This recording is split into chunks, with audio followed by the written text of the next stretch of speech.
With our trip derailed, we opted to head to Santa Fe for our spring break. While it was not our first choice, we had an incredible time while we were there. During our 2 days in Santa Fe, we visited the state capitol, the palace of the governor, four historic churches, and Meow Wolf. The trip was not as planned, but nevertheless, we made it a great time. Here are some of the things we checked out while we were in the city.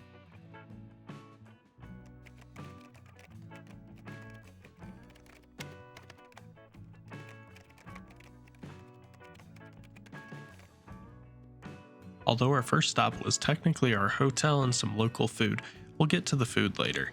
The first major stop was the New Mexico State Capitol. While I have only been in a few Capitol buildings, New Mexico stood out to me for its distinguishable round shape and the openness found within. The state capitol was originally at the palace of the governor, which we also will show later. Upon entering the building, we were informed that the Capitol is one of the largest collections of art not only in the city but the entire state. Even political interests aside, the Capitol is worth a visit solely for the art collection. I cannot stress this enough, there was art to interest people of all backgrounds. Although I'm not sure if it will still be up by the time you get there, there was an exhibit dedicated to sci-fi, which of course we all geeked over. If you are in the area and want to attend a free attraction, take up an hour or two of your time, I highly recommend the New Mexico State Capitol.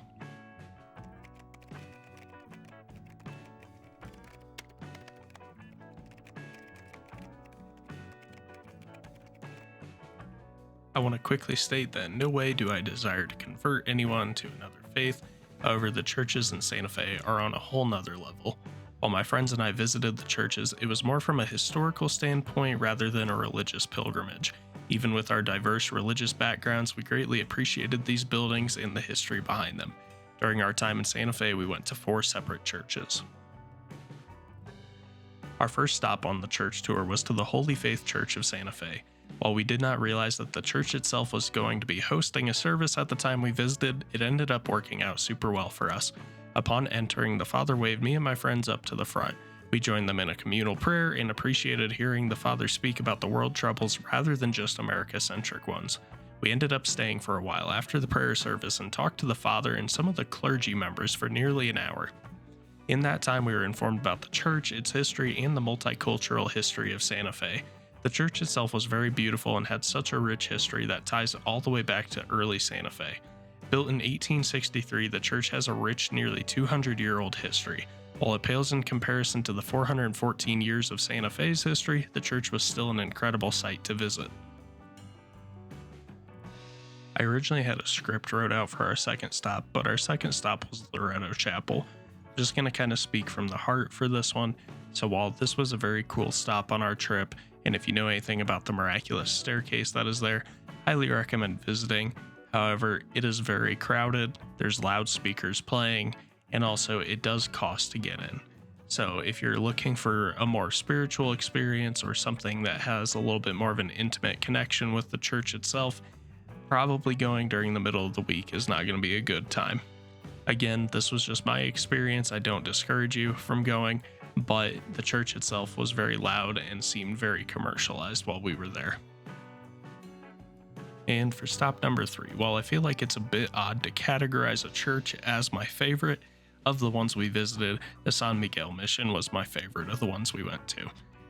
Originally built in 1610, it is considered to be the oldest church in the United States. While there is some discrepancy depending on how you view the history and what we consider the oldest, either way, this is still a very old building with very rich history. While we were there, we were able to talk to a caretaker of the facility, and what we gained was very incredible. This church is still active and holds mass, I believe, once a month, although you would have to check when you go there yourself.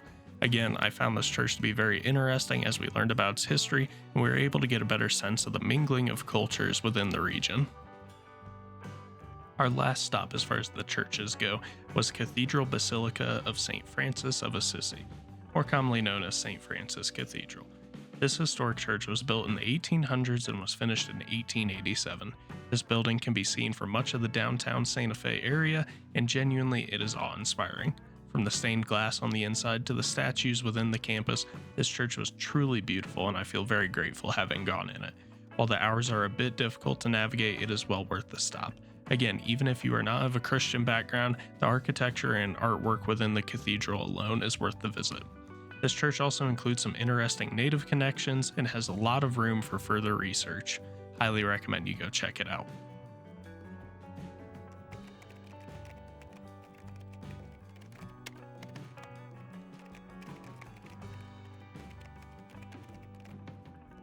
I do not want to spend too much time discussing our next stop. As far as Meow Wolf goes, I feel like it's a lot better witnessed in person than through some guy's low quality iPhone clips. While Meow Wolf is very expensive in my opinion, and it can be a bit overstimulating, the location in Santa Fe is well worth the time if you have the money. It's one of the most unique art exhibits I have been to, and it connects to the area with much of the art being from local artists, which I personally find very cool.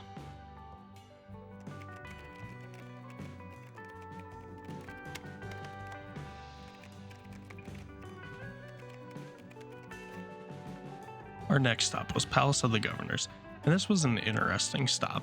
With this being the original Capitol building of New Mexico, there's a lot of rich history found here.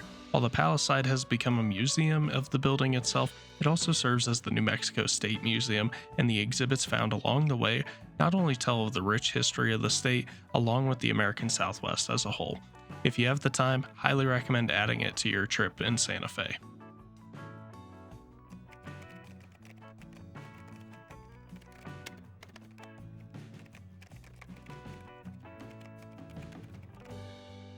While Santa Fe has a rich history of cultures blending, modern Santa Fe has created a unique food palette consisting of these various cultures. For a bit of context on our nearly week-long trip, I gained about 15 pounds, and I mainly blame Santa Fe for that. While we only had a few days to visit the city, I wanted to provide a few mentions for food. If you're craving something sweet, highly recommend Cacao Chocolate House. While there's a few locations around the city, we visited the one near San Miguel. Gawa serves traditional Olmec cacao/chocolate, and their drinking chocolates were absolutely divine. Highly recommend it for a sweet treat in Santa Fe. If that doesn't satisfy your sweet tooth, highly recommend trying Sweet Santa Fe LLC in the fashion outlets. Their truffles were absolutely phenomenal. As far as food goes, I have three main recommendations. Del Charro, great Tex-Mex food and cocktails. After a long cold day, their Del Charro burger hit the spot. Second, La Choza. Known for its amazing green chili and warm plates, it offered some of the best food of our trip with phenomenal service. Lastly, The Shed. This is a world-renowned restaurant in downtown Santa Fe. Personally, it was my favorite spot of the whole trip. The wait times can be long, but worth it. Make sure you get in on their list for dinner or lunch. As far as coffee goes, because we need to stay caffeinated, we recommended Iconic Coffee and Angel's Coffee. Both were phenomenal, had great prices. Santa Fe's food scene is a reminder of the multicultural blend here in the area. Santa Fe is an incredible city. From its rich history to food and art, there was truly something for everyone in the city. While it was not originally part of our plans, it ended up being so worth the visit. I hope this video helps you brainstorm some potential ideas of places to go see while you're there. Santa Fe definitely will be on my list of places to revisit, but for now, I just want to say thank you, Santa Fe, for being so kind to us. It is a beautiful area in the land of enchantment, and I am blessed to have visited. Until next time, if you like this video, please be sure to click the like button, comment, and subscribe. Our next video will take us to a national historic park in northeastern New Mexico. I look forward to talking about it with you all, but until then, have a great time.